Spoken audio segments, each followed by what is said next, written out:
An introduction my father would have been proud of and my mother would have believed. Thank you, Mark. Think about it. Okay, David, I'm not coming to speak here again, okay, ever, if I have to go after Milo in drag, okay? Not happening. That is a tough act to follow. But thank you. And it actually it links very nicely to what I have to say, but I second everything he said about you, David.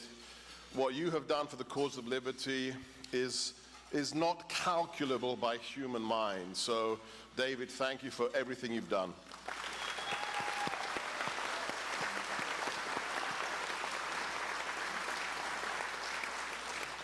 Now, I was going to come here and talk about my book, Why We Fight, to sell that book to you.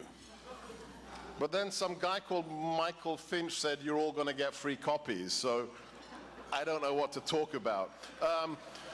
So thank you, Michael, and thank you, David. So I've been noodling on what I should talk about today, and I wasn't here for the previous panels, but as I've been floating around the hotel, there's a theme. People come up to me, and Mary was the last person at our reception to say what everybody else is saying. And what I understand has been happening is that everybody's really, pumped. I always find this an event, and I heard this phrase 3 times tonight. I find this is an event to recharge my batteries as a conservative with my fellow conservatives, and that's absolutely right. And people want to fight, is what I heard, but they don't know what to do. This is what I heard again and again. What do we do as people who care for the Republic? So I'm not going to try and preach to the choir. I'm just going to do a couple of things and then leave a little bit of time for your questions, which are always the most important. So first things first, let me give you, Seb Gorka's take on the midterms. Thank you. Because I was in a studio doing live commentary for the whole night, and at about, when did Brett call it? Brett called it 10:30, right, Brian? Pretty early. Yeah, pretty early. So Brett calls it 10:30, and then my phone starts to literally melt. All my friends are going, what? What's going to happen for the next 2 years? All my conservatives were in a panic. And I thought about, hang on a second, this is America, okay? We've survived this far. And so immediately, as soon as there was the next break, I got on Twitter and I said, guys, Brett may have called it statistically, I'm going to call it strategically. There's only 3 things you need to know about the midterms. Number 1, there was no blue wave. Number 2, we still have the Senate and we're even stronger. Oh, and number 3, a man called Donald Trump is still the president. So count to 10 and take a deep breath. I worked for the man as candidate Trump, and then I worked for him as strategist in the White House. Donald J. Trump is an unstoppable force of nature.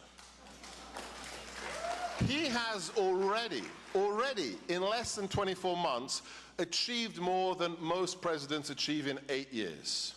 And as my friend Hugh Hewitt says, the 2 dispositive pieces of evidence that this man is a true conservative are Gorsuch and Kavanaugh. After that, just go home, right?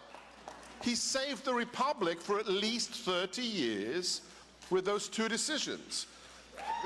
The ISIS, 401k, immigration reform, unemployment, and it's just icing on the cake. And don't worry, we will have 6 more years of Donald Trump. Relax. Relax. It's quite remarkable to me. I just turned 48.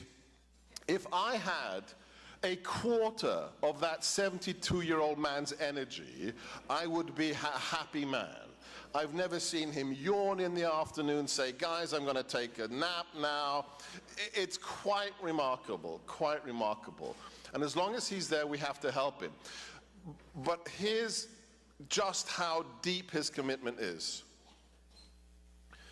When he came to the question of Jerusalem, a cabinet member told me, I can't tell you who, but a cabinet member told me that when it came to the last decision point, only 3 people in the cabinet supported the president. 3. Everybody else, including some people who have rather serious reputations as tough individuals, said, Mr. President, don't do it. You will ignite World War III, and every embassy in the region will be set ablaze after your decision. What did Donald Trump say? He said, I promised the American people that I'm going to recognize Jerusalem as the eternal capital of the eternal Jewish state. I promised our closest friends in the Middle East, Israel. Oh, and by the way, it's the right thing to do. That, ladies and gentlemen, that is Donald Trump. So I'm trying to be an optimist because I'm an American now, and it's our default setting, right? We're optimists, and I'm proud to be an American. But I also have Hungarian blood running in my veins. And you know what they say about Hungarians and pessimism. So here comes the reality check about the next, not 2 years, the next 20 years. 2 days ago, we were at the Victims of Communism Memorial Fund Gala, and they've just released their new YouGov poll. Welcome, Milo. And thank you for your kind words. So the Victims of Communism Memorial Foundation has just released their annual poll. 52% of millennials in America wish to live in a socialist or communist state. No, not boo, no boo. Boo's not a serious response, okay? I want to be deadly serious here. The majority of America's children wish to live in a system that tortured my father and executed people in their millions. So we have work to do. So what is the work we're going to do? Let's get back to the good news. Milo is proof of something very interesting happening in American culture. And it's the fact that we, conservatives, are the cool kids. It's really weird.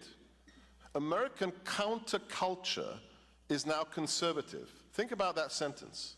American counterculture, which spans everything from, Milo to Ben Shapiro, belongs to us. And that's very important. But it's not enough. And here I'm going to get personal, and I'm going to put a plea out to all of you, because you have fought in the trenches with people like David and myself by making it possible that we can do our work. And David didn't know I was going to make this appeal. I didn't know Milo was going to upstage me before I spoke, which I will not forget, Mr. Finch, wherever you are. And Hungarians have long memories. Anyway, but we have to get smarter about how we win. If 52% of America's kids want to live in Venezuela, we have a heavy, heavy lift in front of us. So here's my request to you. We have to take what David has done for us over decades and move it into the environment of the counterculture and the 20-somethings. We have to see a genetic engineering. We have to see a DNA-level recombination of split genes between David Horowitz and the likes of Milo and Charlie Kirk and Candace Owens. Because otherwise, Otherwise, that number is going to increase. So what does this entail? It entails spending your money more intelligently. Your money has to be spent not on another full-page ad in the Washington Times. You know what I mean? It makes no difference. We've got to stop preaching to the choir, and we've got to tell the truth. And I'll just give away the crown jewels from Breitbart. When I came on as national security editor for Breitbart, I was there to do quality control on all our coverage. And I was given just one rule by Steve and by Alex Marlowe. They said, whatever we do, whatever is published on our website must meet some very simple criteria. Number one, it's got to push the mission forward. It's got to contribute to the republic and to freedom. Number two, it's got to be interesting. And then lastly, it's got to be about villains and heroes.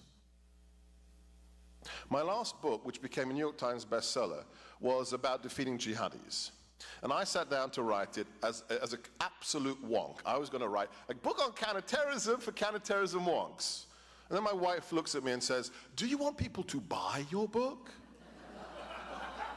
Or do you just want, it to be on the library shelf? And she's a genius. She says, you've got to connect. You've got to connect with your audience. So what did I do? The first chapter, the prologue of Defeating Jihad, is about a 15-year-old boy walking through the ruins of Budapest after Nazi occupation and almost the total destruction of his beloved country, who has hope for the future, but then, at the age of 18, sees his country taken over not by the fascists now, but by the communists. And he decides to resist. Quietly, he creates a secret underground organization at college to undermine the communist dictatorship. Unfortunately, this effort is betrayed by none other than Kim Philby. And Kim Philby betrayed this man who at the age of 20, with 9 of his fellow patriots, was put on a show trial, tortured and arrested and given a life sentence. One of them was executed, but the rest ended up in prison. And that man was, of course, my father, who was liberated by the Hungarian revolutionaries in 1956, and with the 17-year-old daughter of a fellow prison mate, literally crawled across a minefield to freedom, and were married, and those are my parents. And whenever I meet anybody who's read Defeating Jihad, do they want to talk to me about Syed Qutb, the evolution of the Muslim Brotherhood, Al-Qaeda? No. They want to talk about my father's story. They want to talk about how my father's story shaped my understanding of the totalitarian threat today, whether it's posed by communists, fascists, or jihadis. So we as a movement must reconnect with the American people. The average American, I guarantee you, 316 million Americans have no idea who Matt Drudge is. No idea. We live in a bubble. We have to connect with these people. So I don't have a concrete programmatic recommendation for you. These are the thoughts I bring to you as fresh as the reception before our dinner. But we have to take it back. We have to teach people through experience what it means to live under socialism, what it means to live under communism, what it does to the human soul, and why Reagan was so right that the loss of liberty is always but one generation away. Is that heavy enough? Okay. Oh, and the last thing. What that man just did is priceless. Humor. Humor hurts totalitarians. So, my cri de coeur to you is to take this event, this incredible event we have, the Restoration Weekend, not as a chance simply to meet the people who are in the fight again and to recharge your batteries, but to reassess how you're going to be part of the fight, whether with your money supporting the conservative counterculture, or whether, where's Linda? Where's my raven-haired friend Linda? Or be like this woman, who actually doesn't just sit on Facebook and Twitter, but gets out there in the face of the Democrats at the polling stations as they're cheating, okay? That is part of the recount that keeps her eye on the cheaters as they're trying to steal elections here in Florida. There's lots of ways to be part of it, and everything counts, from your vote to local volunteering, to that check you write to Turning Point USA or to David Horowitz. These are all part of a true freedom fight. Okay, on that note, Mike said I can do this. Couple of questions. You heard the man, we're going to do 3. In Hungary, a couple is 3. Okay, so 3 questions, right there in the middle. Phone here.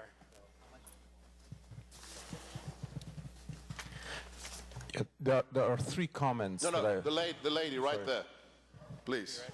Ladies first. Thank you. Hi. Thank you for coming tonight. I'm very curious, if you were to speak with President Trump, what is it you would advise him what he should be doing in the next 2 years? Great. With what? What was the last part? The next 2 years. I'll tell you exactly. I was asked this yesterday, and it was so easy. It doesn't matter what your issue is, whether it's pro-life, whether it's the war, none of them are possible without one thing first: personnel. When we walked into the White House, it literally was a band of merry men. There was about 15 of us who believed in the agenda, the Make America Great Again agenda, and the rest were 20-year-olds. And then the Bush schlep started to creep in, and the GOP establishment started to creep in, and then we had people in the building who were actually trying to undermine the serving president. When the First Lady made her statement last week, that's not out of thin air.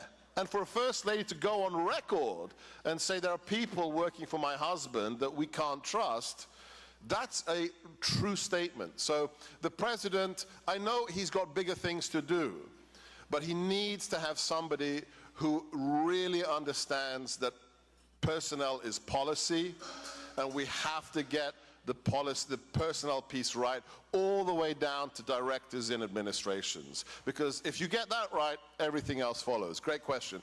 Next, the gentleman who was here. Oh, we all be third. Second question. Yes, Dr. Rick Richards from Georgia.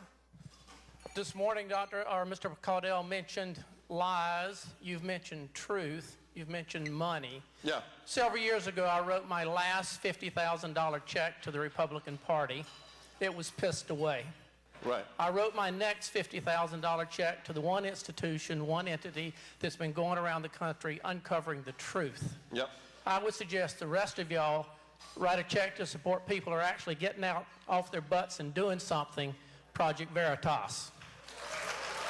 Veritas is right up there, right up there. Last question over here, please. Go ahead, I'll hear you. I feel there are 3, actually two main things we need to do. First, reach the young. And unfortunately, I see the Republicans are not very much present on social media. The activities on social media is very low. Turning Point is the only one that I see really active up there, and I think every candidate needs to be on social media. Otherwise, they shouldn't run. They should get out of the way and let somebody do it. Right. Second thing, Hispanic. I am an immigrant, and I'm wearing an American flag. Immigrants love this country because they run away from some autocracy or some terrible place, and they're here. The opportunity and the message to them is that this is the country that saved you, and they will turn to the Republicans. We need to be in Telemundo and other Spanish channels to try and reach that group of segment. And I want to see more Republicans on Spanish channels. No, I completely agree. And to your first point, I usually make this, and I didn't today. Another personal request, and I'll end on this. If you're in this building and you're not on social media, you are part of the problem, not part of the solution. And I mean that deadly seriously, like a heart attack. Why? Because otherwise we leave the media domain to who? To who? To the people who wish to destroy everything that this nation stands for. So it doesn't matter how old you are, doesn't matter how much of a, Luddite or technological klutz you deem yourself to be, you need to be on Twitter, you need to be on Facebook, you need to be on Instagram. Why? Because there's a reason the president has 54 million followers.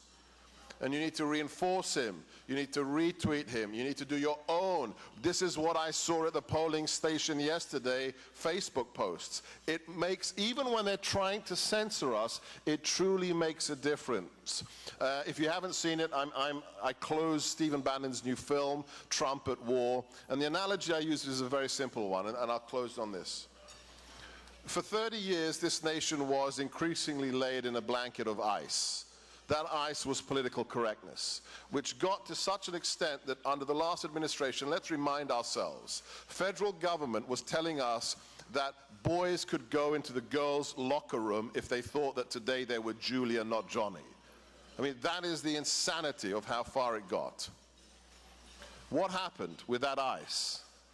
A real estate developer from Queens was the ice-breaking ship.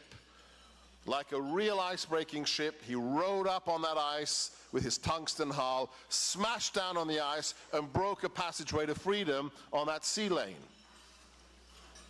But do you know the physics of ice breaking? You can cut a passage through a sea lane that's been frozen over for years, but if you don't have a flotilla of ships behind that first icebreaker, what happens? Almost instantaneously, the blocks of ice come around the hull and re-knit and close off that lane.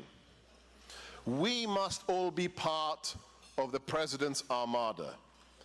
And it's not just checkbooks, it's also social media. So that's the challenge. And he'll be there for 6 years. Let's just give him some support. Thank you, David. Thank you, Michael.